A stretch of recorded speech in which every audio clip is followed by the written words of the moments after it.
You can't plan for everything, but you can be ready for anything. That's where we come in. Northwest Insurance Agency covers the wait, what? Moments in life with real coverage, real people, and real fast help. We offer sombrero-style coverage that protects your possessions, your loved ones, and everything else that fits under a sombrero. Call us today for a quote at 855-887-5656 or visit us at nwagencies.com.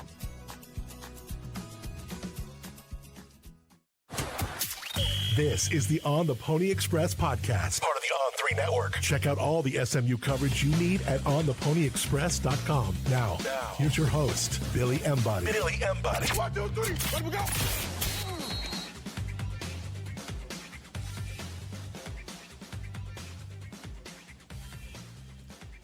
Welcome in, ladies and gentlemen, to another edition of the On the Pony Express podcast presented by our friend Mark Villasana and Northwest Insurance Agency. I'm Billy Embody.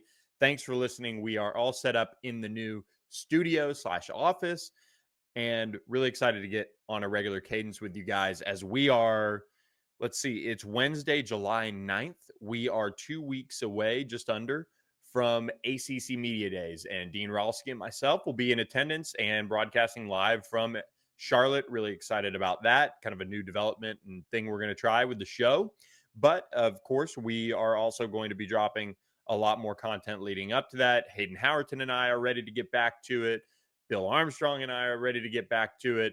There's a bunch of podcasting to be done here as the season is rapidly approaching, and we are now almost to the midway point of July as well. So hope you guys have had a great 4th, great summer, and we're going to get things rolling here as fall camp is set to begin, or report date July 30th. So just a few weeks away from what is going to be the start of SMU's second season in the ACC. But we are presented by Mark Villasana, Northwest Insurance Agency, 214-352-5656, or email them info@nwagencies.com to check your current rates, coverage, and see where you may lack protection in the insurance space. So they can handle it all for you.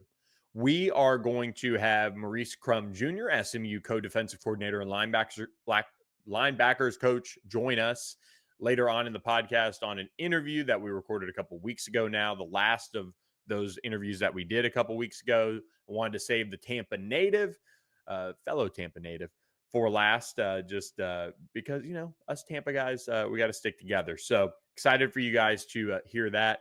But we'll also talk a little bit about recruiting. And I do have mailbag questions that I'm going to do probably either Thursday or Friday with you guys. But we're going to talk recruiting today because 2 key decisions are approaching.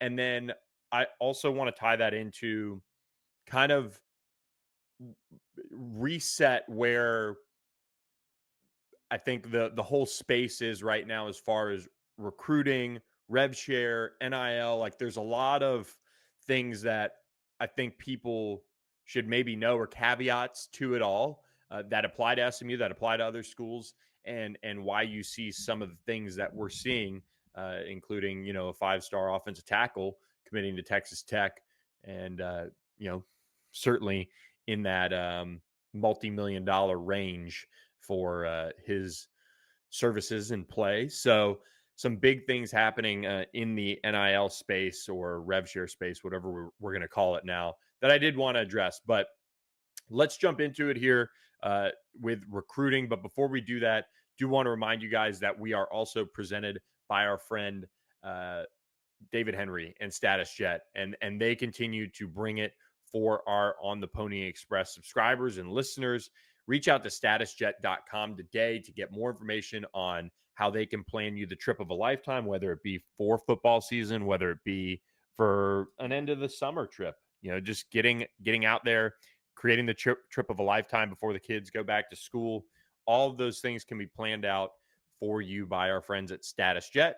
And when you mention On the Pony Express, or mention me, or, hey, I'm an SMU fan, I listened to an SMU podcast, they said you could get a discount. That's right. You get a discount on a round trip flight with our friends at Status Jet. So reach out to them today and learn more about how they can plan you the trip of a lifetime and it's never been easier to do this as far as work, writing it off. So good time to plan that out with our friends at Status Jet. In today's economy, you need 2 jobs just to afford breakfast. Filling up your tank? Might as well finance it. But there's some good news. Northwest Insurance Agency can actually save you some money. Auto, home, business, and more custom coverage without the custom price tag. Northwest Insurance. Protect more. Spend less.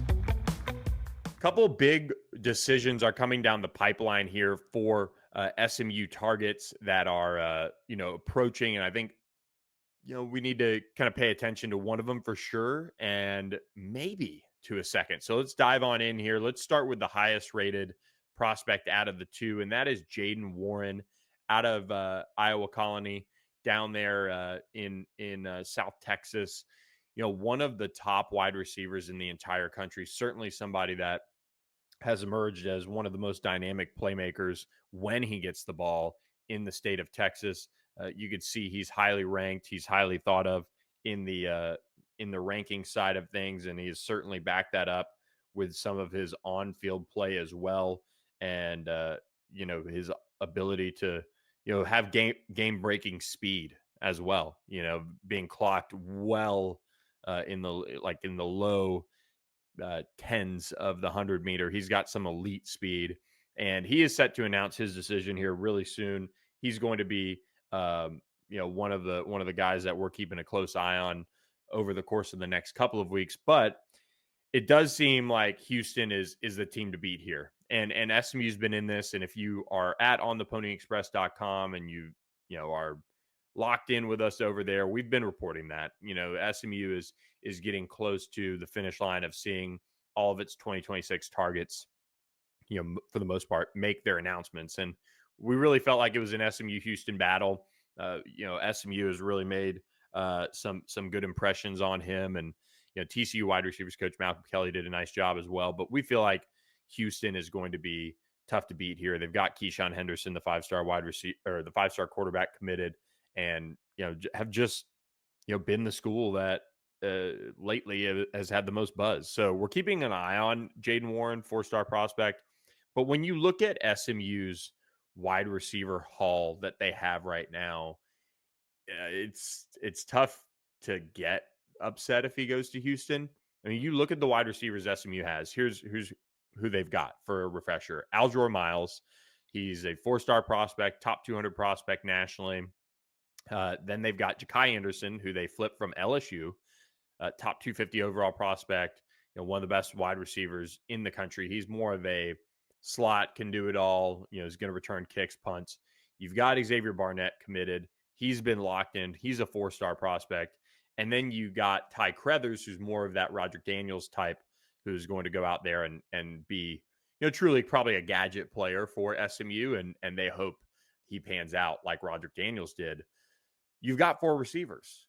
It's really difficult for SMU to spend that type of money, both in the rev share space as well as just convincing a kid. I mean, if you were a high school prospect, and unless you're the 5-star Jeremiah Smith, Ryan Williams type, if a school already has 4 other wide receiver commitments, with 2, maybe 3 being outside guys, I mean, that's a tough sell, regardless of how much playing time. You also have a wide receiver class that SMU signed last year that was 4 wide receivers deep, and they're going to return multiple guys as well off this year's team. And they're of course they're losing Jordan Hudson and Romello Brinson, but this is a group now that you've got depth. You're going to get recruited against. Like if you sign all of these 2026 wide receivers, so it's a hard sell in a sense, but they're hanging around. You never. Here's the thing with recruiting, and I'll talk about this a little bit more. I really believe that this has been one of the more, like, we are back to the days of, oh my gosh, there was actually surprise with that commitment. We didn't know that so-and-so was really going to go there. I think we're back to that because the piece of the puzzle that just isn't there right now from a reporting perspective, and it applies to the NFL in a way too, is you don't know what these teams are offering. You don't know what the rev share agreement is. Felix Ojo, we'll talk about him, commits to Texas Tech. Yes, the buzz built around Texas Tech late, but Texas was the one that, had a lot of the conversation around it. Michigan had conversation around it for a bit. There were other teams that had confidence throughout, but Texas Tech ends up getting him across the finish line with a huge deal. And so that's the thing where until we really start to hear the leaking of rev share agreements and that starts to kind of, you get that into the NFL where you see reporting of, well, the Cowboys offered Micah Parsons X and it's being reported out there and all that's used for leverage. And then there's a fireback report where it's like, that's not true. They're fully committed to a full no trade or no movement or whatever, all of those things. We're going to start to see some of that. And we're seeing some of it in the reporting after the fact when kids have made decisions. It's still kind of behind the scenes, at least being approached that way with reporting on it when you do have that information, because one, you really are trying to not burn a school or a source that maybe doesn't want it out there as you're trying to piece together the ultimate piece, which is where are they going to go? So I don't know what SMU is offering rev share wise. I don't know what Houston's offering rev share wise. I don't know what TCU is offering rev share wise, but we're going to find out where Jaden Warren is going in the near future. And he's, I believe, set to announce his decision on July 13th. So that is his decision date. Yes, July 13th. So that's the one that's kind of farther out there as far as where they're at with it. But that's the hard part is a kid could feel really good about their top three. And I'm totally in, like, that's where I stand on it is, if you get to a top three, you feel good about wherever you're going to go for the most part. You don't have a school in there that you've gone down this road of rev share discussions or this or that discussions. And then you're like, unless they offer you a pile of money, you can't see yourself there. If you're in the top three, you could see yourself at any of those schools. It's just a matter of finding the right combination of the monetary value plus the just school as a whole. So we don't know, again, what schools are offering, and so there is always that chance of surprise. And one prospect that I am somewhat surprised that we've seen another twist with, but here we are, and that is Zack Turner, the Duncanville jumbo athlete who's being recruited by SMU at tight end. Very important, distinction there that SMU is going after him for the tight end position. They're trying to get him committed in this class. SMU obviously makes Duncanville a big priority, and they're working on getting Zack Turner across the finish line as Oklahoma and Miami have really battled here. Steve Wiltfong not followed up, but reported on his own that SMU is the team to beat probably about a week or so ago now. And that's massive for SMU because a week prior to that, I think Miami had gotten some on 3 RPM picks. You had Oklahoma that was still pushing for him. And SMU's just kind of been able to hang in there. And again, you look at what SMU is losing as pass catchers. They need 2 tight ends. And it looks like now they're going to get it, as they do have Andre Nickerson committed out of California as well. But Zack Turner is that another local big name that SMU would love to get here when he announces his decision Saturday night at 5:30. He's going to have 5:30-ish. He's going to have a party, with family and friends and things like that. So be sure to be, tuned in on the site Saturday because, now the on 3 RPM, and I think it's going to end up being Rivals recruiting prediction machine or whatever soon. But those are now pointed to SMU. And I don't get the sense that this is a recruitment where SMU stepped up and offered him a bunch of money. That's not been the way that this has been shared with me, both from SMU sources and non-SMU sources. So this is just one of those recruitments where, one, Miami gets a tight end commit and a guy that they're really high on, I believe, Israel Briggs committed. Oklahoma is the one that has been pushing, and it just seems like they never really got any traction here. So it's been an SMU Miami battle, and it looks like SMU is going to win out. Both teams have a tight end committed already.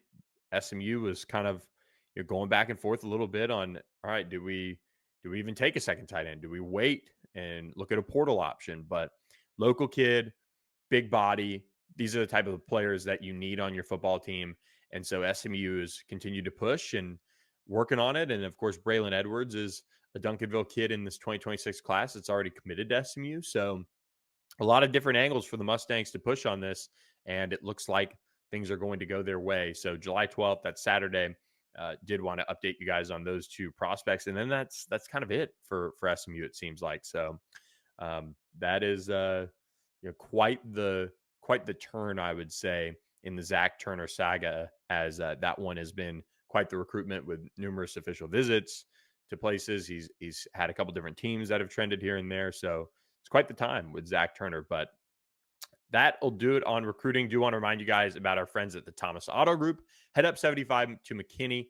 Visit any of their 4 dealerships up there, whether it be Ford, Subaru, Volkswagen, and Mitsubishi. Learn about the Thomas Promise and get employee pricing on new and pre-owned vehicles when you mention On the Pony Express. So Brandon Thomas, an SMU alum, he's hooked it up. Love my new vehicle, Yukon.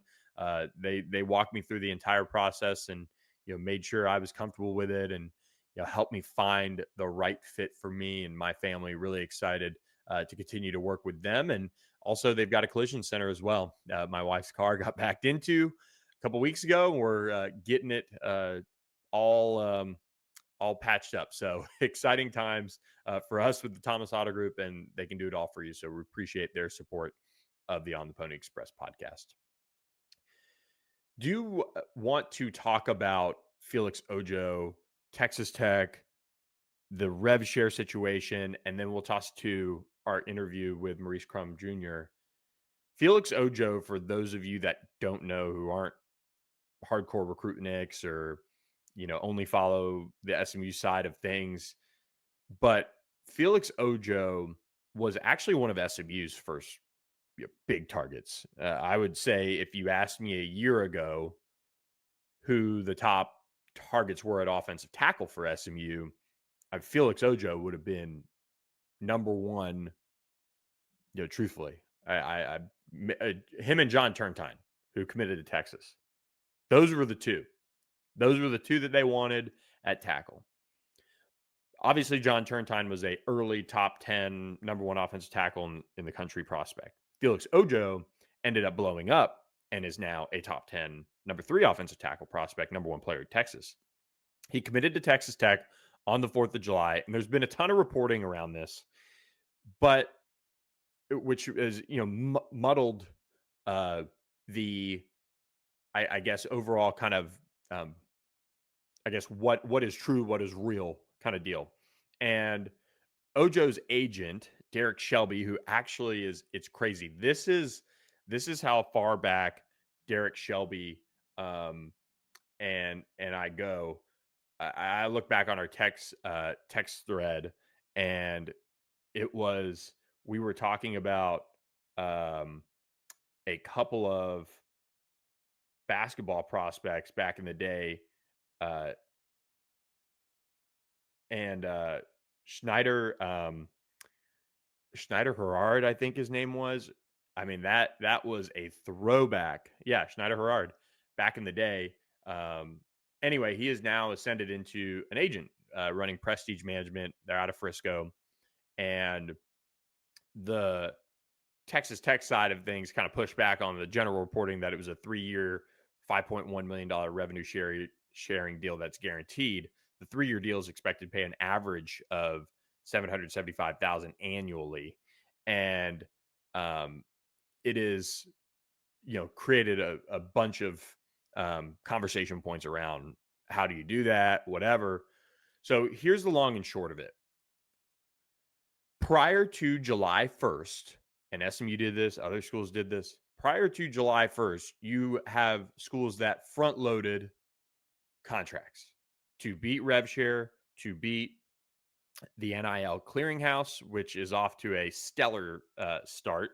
Pete Nakos, our On3 national reporter, had some reporting on it with delays reaching upwards of 2 weeks. So bang on, just bang on with all of you guys who thought there would be drama with that. And it's, held things up, but deals aren't stopping. A source told Nakos, if we don't hear, we'll figure out other ways. That's a reality. And when you get schools that across the country front-loaded deals, front-loaded their whole roster, it has now opened up space for schools to then say, okay, we have all this money to play with for planning with 2026. So some schools, and if you look at SMU's overall recruiting haul, they have certainly spent. That's the thing that I think is lost here. SMU's class is in the top 20. Texas Tech is 22nd. They'll go up if they get LaDamian Guyton, who they're projected to get as well. He's the number 1 player in the country, which is wild. And they'll probably pass SMU, I would imagine. But overall, you look at some of the other guys in Texas Tech's class, SMU wasn't recruiting some of them. SMU had them farther down the board. But what happens now is you've got a plan in December to retain your roster because that's when the transfer portal is. So for SMU, they got to know a lot of their money, but at the same time, a lot of their money comes off the books. That's why SMU has one of the best wide receiver classes in the country. Jordan Hudson, Romello Brinson, RJ Maryland, Matthew Hibner, those guys are among some of the guys that, get a good bit of coin. So then you can push that to RevShare if you want to with some of the high school guys. Great. Awesome. That's led SMU to this highly touted wide receiver haul. Yeah, quarterback, you're going to have Kevin Jennings back. You're going to have Ty Hawkins back. You're going to have Tyler Van Dyke potentially back. That means you're not going to be able to go out and spend on a guy like Cole Leinert. Cole Leinert's committed to SMU because that's where he wants to be. And so that is all important to kind of navigate all of that when you look at certain things. Come December, if SMU needs to pay up for PJ Williams will probably command more than Felix Ojo because he's established. He's probably going to have an all ACC season if all things go well. So all of these things are happening right now. Schools are promising recruits, and SMU's a part of this, revenue share agreements for 2026. So SMU knows what cap space they're going to have. They're planning around that. And then you've got other programs that are able to spend big in other ways, and other schools approach it different ways. So, we reported throughout Drew Evers was going to be one of SMU's top guys. Drew just happened to not find out his NIL number, his RevShare number, until after he made his decision. That's how he and his family wanted it. So it's been kind of a, quite the experience with some of these guys, and schools are trying to navigate it all while making sure that they keep money available for December to then agree to RevShare deals for 2026, which doesn't start until July 1 again. So it's a crazy world, but I did just kind of want to share some thoughts on it. That really revenue sharing, if your school did it right, doesn't start it really doesn't start until 2026. All this 2025 money is just lagniappe for these players because they've all been front loaded and all of that. And any RevShare money that can go to the current team from 25 is lagniappe. 2026 prospects are the ones that are benefiting from this, and the 2026 transfer portal guys will as well. So kind of a rough go around there of how it stands and how I feel, but I hope you guys, if you have any questions, jump in the comments or jump in at ontheponyexpress.com. Subscribe for just $1 for your first week. But without any further ado, we're going to get to our interview with SMU linebackers coach and co-defensive coordinator Maurice Crum. So I hope you guys enjoy it, and we'll catch you next time on another edition of the On the Pony Express podcast. Enjoy the interview, and I appreciate Coach Crumb for stopping by and joining us. Welcome back to the On the Pony Express podcast. Really excited to be joined now by SMU linebackers coach and co-defensive coordinator Maurice Crum Jr. Yeah. Appreciate you showing up. For sure, man. Anytime. I mean, for two Tampa guys, what No SMU football talk, guys. Sorry, just It's all about Lightning, Tampa. Bucks. 813. Yeah, Tampa Bay Tech. Yeah. I mean, Would love to talk about the Titans. we used to play 7-on-7 at USF. Always. Yep. Staple. They had a great 7-on-7 tournament, massive sling and shoot. Yep. Back in the day. Yes, sir. And Tampa Bay Tech, we draw them every now and again. Heavy participant in that. Yep. Probably ran into a few people, Yep. when I was supposed to be playing tag, but physical linebacker. Well, for us, it was just, we got to beat Plant when Plant was at its highest. That's right. So everybody brought their A game against That's Plant. right. So, but look, being from Tampa, I mean, you go all the way up to Notre Dame. Yep. And you become a captain. Yep. You have an illustrious career there. Yep. What's the journey been like for you, just kind of throughout your time coming up? I mean, I could wind you up and just let you go, but I think for me coming out of high school, I know the important thing that I talked to with my family. My mom just wanted me to have a different experience, and she wanted me to kind of go away from home so I could be on my own and figure it out on my own, and not necessarily have to run back home or have that safety net. You got to figure it out on your own. So that was a big reason why. But when I was choosing schools, things that Notre Dame were offering were important to me. And at that time, my family both agreed, and it was a decision we made. And it really wasn't based off the football part. It was more so the academic and being far away from home, because that was important to me. And had a great career.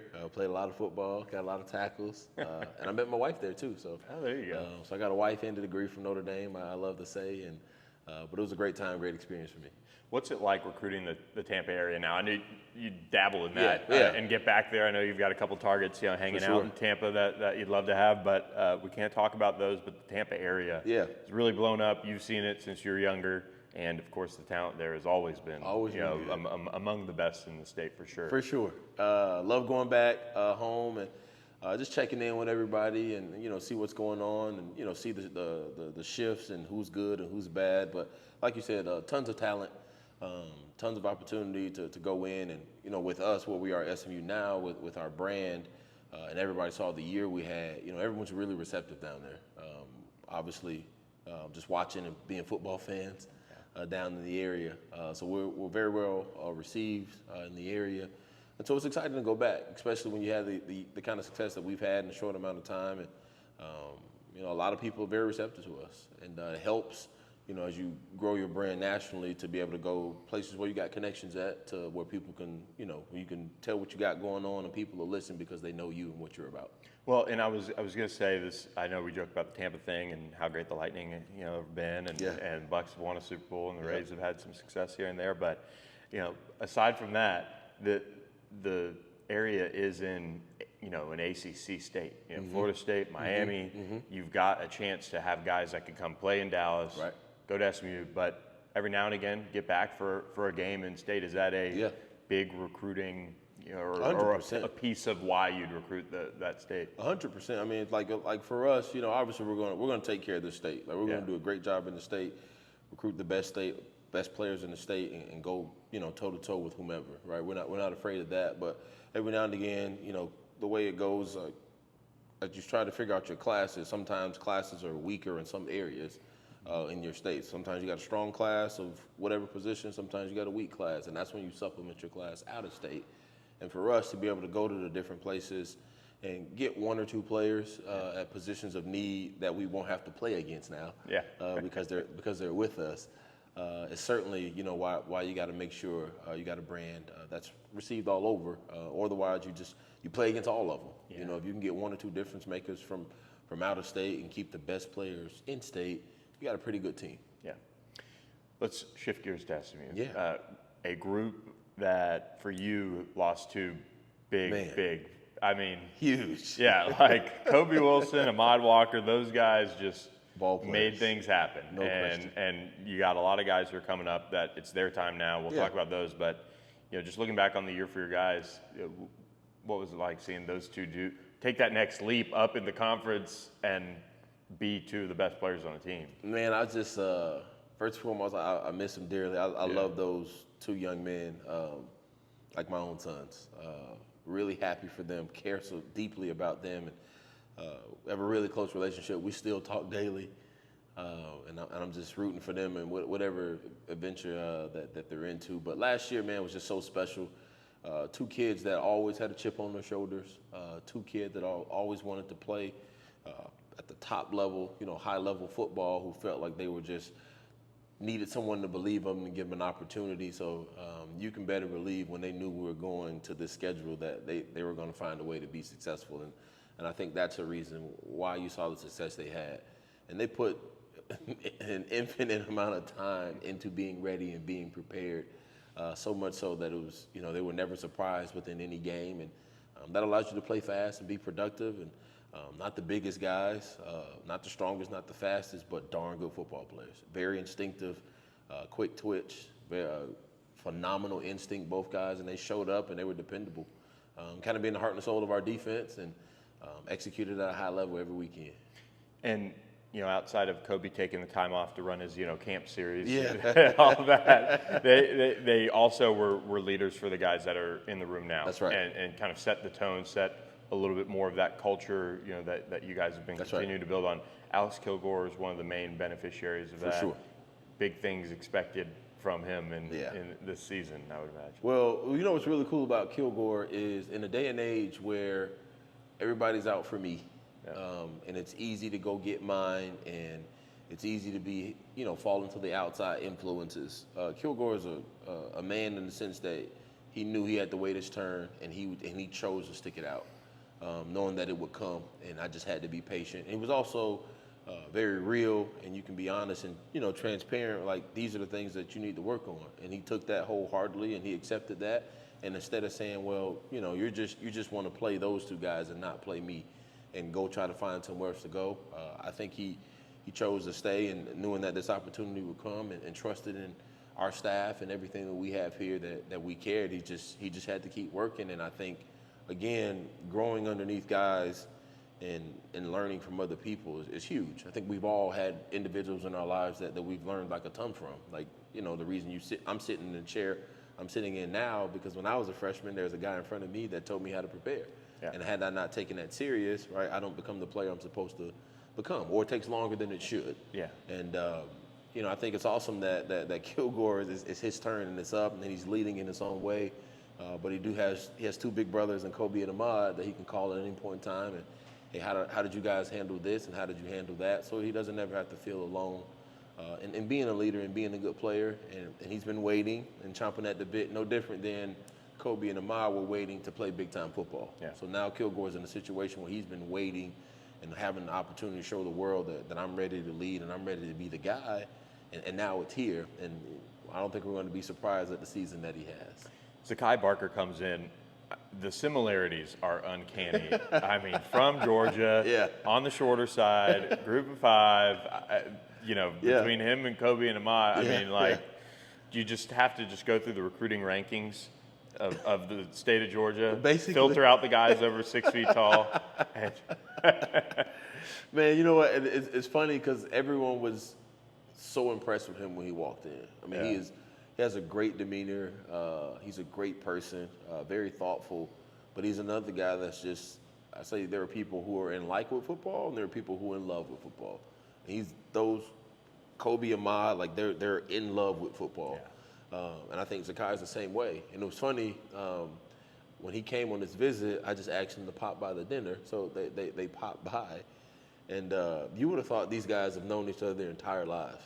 Like, they were just in the corner in their own world talking about Georgia high school football, this guy who went to this team, this guy in the NFL, this defense, that defense. I was like, I mean, they're just cut from the same cloth. I was like, you know what? I'm going to just talk to Mom, because like, these guys over here just having a great time. So I don't want to interrupt that. But it was a really great evening, and it's just a way of life for those guys. So when I saw him and how he interacted with them for the first time meeting, I knew that, okay, he's going to be our kind of guy. Then you get him around the building, he's got a notepad in every single meeting, right? He's talking with the nutritionist, he's writing down things that she says.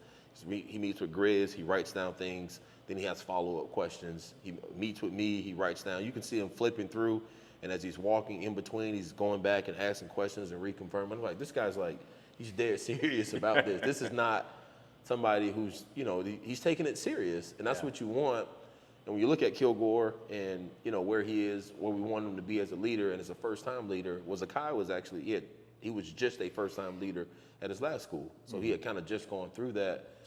And with Kobe and Ahmad leaving, you kind of got someone else who's done it and at least played in games and played in big-time games and who's led a defense. Now you have another individual there, so you don't feel, alone until the rest of the guys kind of come into their own as well. You bring in Kyle Firm as well, and he missed the spring, but back at it and looks the part. And, no question. Yeah. I mean, you kind of broke your mold, you broke your rule, but we'll let it slide. I mean, he's what, 6'3", 235? Yeah, Kyle's a great-looking dude, and what's really impressive is when you see him move. Okay. He's a really good athlete. He's been very impressive, particularly down in the weight room with Grizz, how strong he is, and. But again, I think more than anything, other than the size profile, we do have a type of person that thrives well here. Yeah. When you think about Kobe, Ahmad, Kilgore, Zakai, really all the guys. Yeah. Like the obsession with football is real in our room. And you're talking about a group of individuals that are, if the lift starts at 6:30, the majority of guys are here at 5:45, and these are guys who are trying to become starters, guys who are in their routine. They get up, they stretch. I get texts as soon as I wake up. So I'm like, what time did you send this? And they got questions about the next day because they want to be prepared. And it's a group of guys. And I'm excited for Kyle. Yeah. He's kind of like a freshman right now because he didn't get the spring reps and stuff. But I think we're going to be really excited about him too. He's wired the same way Kilgore is, very serious, but another phenomenal human being, great family, but loves football too. He's going to be a good player. You get Justin Medlock back, and it seems like he in the back half of the year kind of like started to come on, and things really clicked. Yep. There's a little bit of buzz building around him, going into fall camp. Well, I think the thing you like about Justin is his athleticism. I think it's not even close, like as far as who's the most athletic guy in the room. Wow.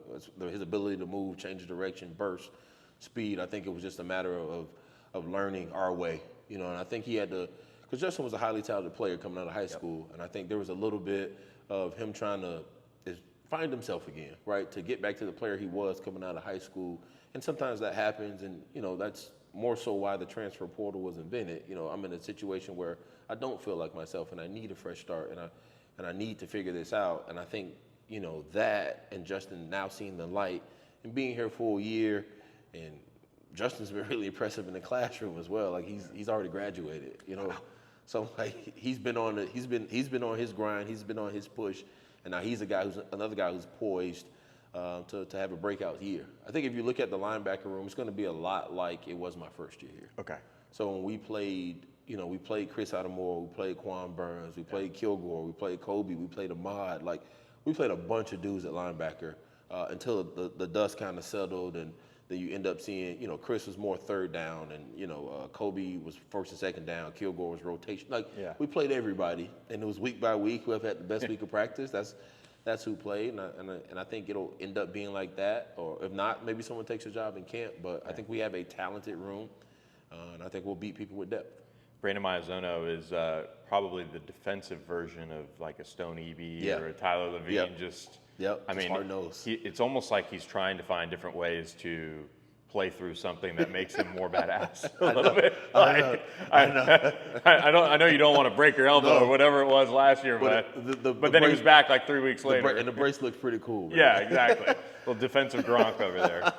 Brandon's another tough-minded guy. He brings a toughness to the room when you think about it. He did all this stuff on offense in high school. Yeah, he got into a fight the one game I went and saw. It's not great or whatever. But at least you know he's got that. He's while playing quarterback, he got into a fight. I was like, okay. Always a guy on the edge. Yeah, exactly. Right? But he's done a great job of not crossing that line. But another guy who's been here and waited his turn. Another guy who could have said, you know what, man, I've had so many injuries. I got this, I got that. I just need a fresh start. But he felt like SMU is the place for him. Yeah. And when you look at those numbers and those stats and why we don't lose a bunch of players in a world where, last year we only played really 3 guys for the most part.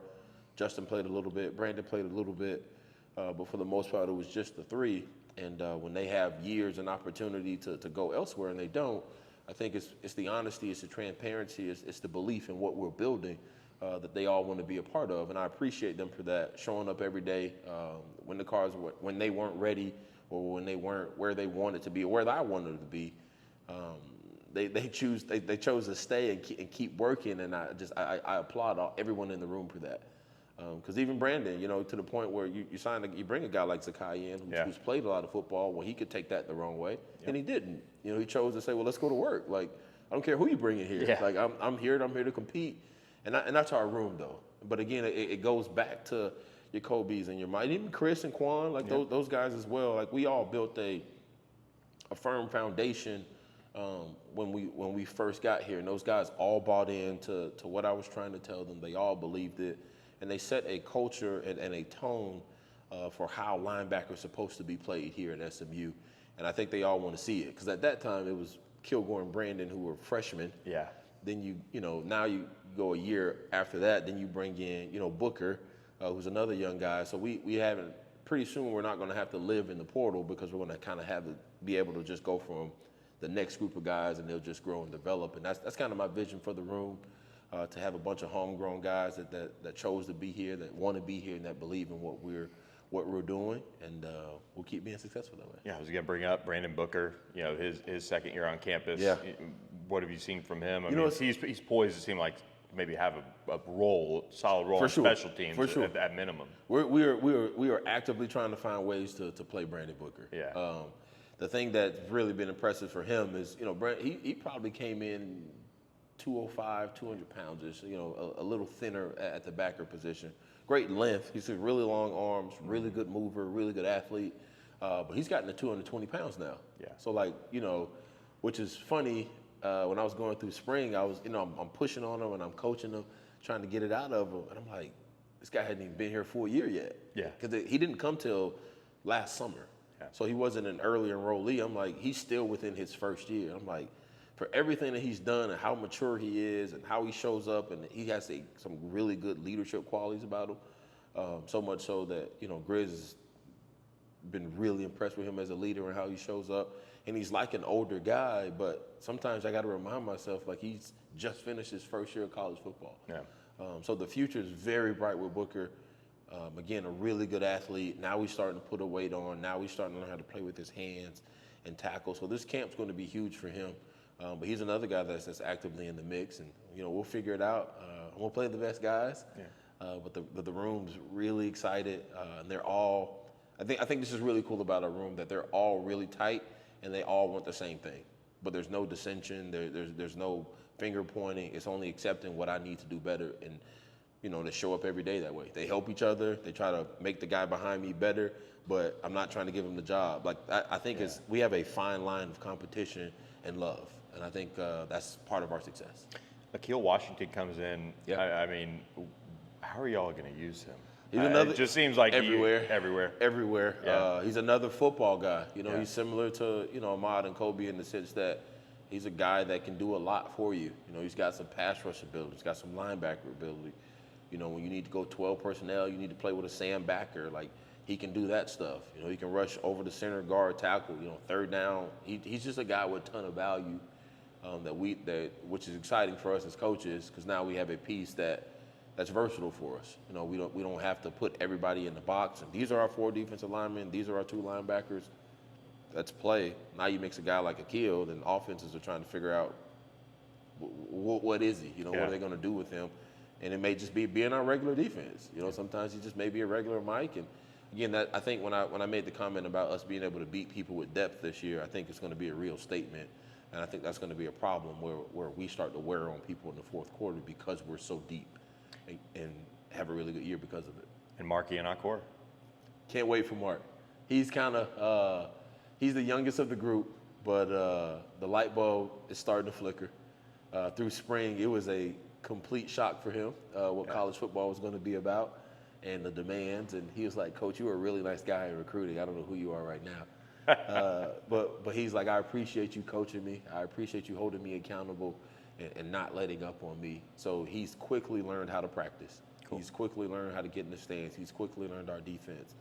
And he was able to pay attention in the room and see how all the other guys were successful. Now he's learned how to take notes. Before he would just write stuff on the paper and it was unorganized. He couldn't find anything.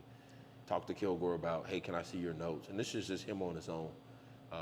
Villasana, he said he changed the seat from, sitting next to he was sitting next to Kyle Fern, but then he changed the seat to sit next to Brandon Villasana, the guy who's been here, so he can ask questions. It's those little things like that. When you have a young player that pick up on that, that's a guy who's very aware that, and a guy who cares a ton. Mm-hmm. Now, Mark's another guy. I mean, Mark's 6'2.5", 230 pounds right now, like as a true freshman, and moves really well. Like he bends his knees well, he runs well, he strikes well. He's just a guy who's just learning it. So I think Mark should be at least on all 4 teams, running around, getting better, and then in a year's time, I think Mark will be a problem. I think the future is very bright in our room from the size, speed, athleticism point, but we got a group, but more than anything, we have the right individuals with the right mindset in our room. Well, we got the full breakdown on the linebacker room, step by step, player by player. We appreciate all the time you spent with us on the Pony Express podcast. Absolutely. Maurice Crum Jr., thanks so much. Appreciate you, man. Thanks for listening to the On the Pony Express podcast with Billy Embody. Follow us on your socials on X at SMU on 3 and on Instagram at On3SMU. And keep it locked to OnThePonyExpress.com for more coverage.